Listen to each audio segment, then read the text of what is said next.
মালদাতে ফিরে এসেই দেখছি বৃষ্টির আগমন ঘটে গিয়েছে। তো হ্যালো এভরিওয়ান, কেমন আছো সবাই? নতুন একটা ভিডিওতে জানাই অনেক অনেক ওয়েলকাম।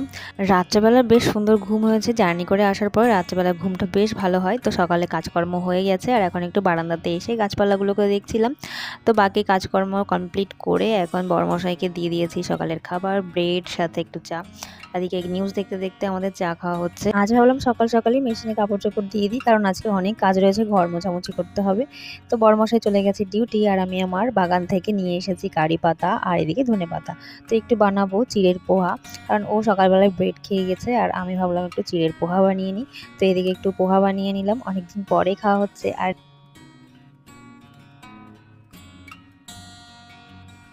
যেহেতু সোমবার ছিল তাই ঘর মোছামুছি অনেক কিছুই ছিল, সেগুলো কাজকর্ম কিছুই তোমাদের সঙ্গে শেয়ার করিনি। ঝটপট করে স্নান পুজো করে এসে রান্না করতে আসলাম। আজকে রান্না হবে ডাঁটা শাক ভাজা আর এই বাড়ি থেকে নিয়ে আসা বিটা কলার তরকারি। আজকে নিরামিষভাবেই করবো, কারণ সোমবার। আজকে আমার সবই অল্প অল্প ভিডিও হচ্ছে। সন্ধ্যাবেলায় বড়মশাই আসার পরে এদিকে আমরা চা স্ন্যাক্স নিয়ে বসেছি। সাথে বাটির মধ্যে কয়েকটা পিঠে আছে, এটা দিয়েছে কুহুর মা, বেশ টেস্টি ছিল। আর তার পরপরই দেখছি সন্ধ্যার পরে বৃষ্টি নেমে গেছে। তো বৃষ্টিটা এসে বেশ ভালোই হলো, ঠান্ডা হলো ওয়েদারটা। চলো আজকের ভিডিওটা এইটুকুই থাক। আজকের মতো টাটা, সবাই ভালো থেকো, সুস্থ থেকো, দেখা হচ্ছে পরবর্তী একটা ভিডিওতে।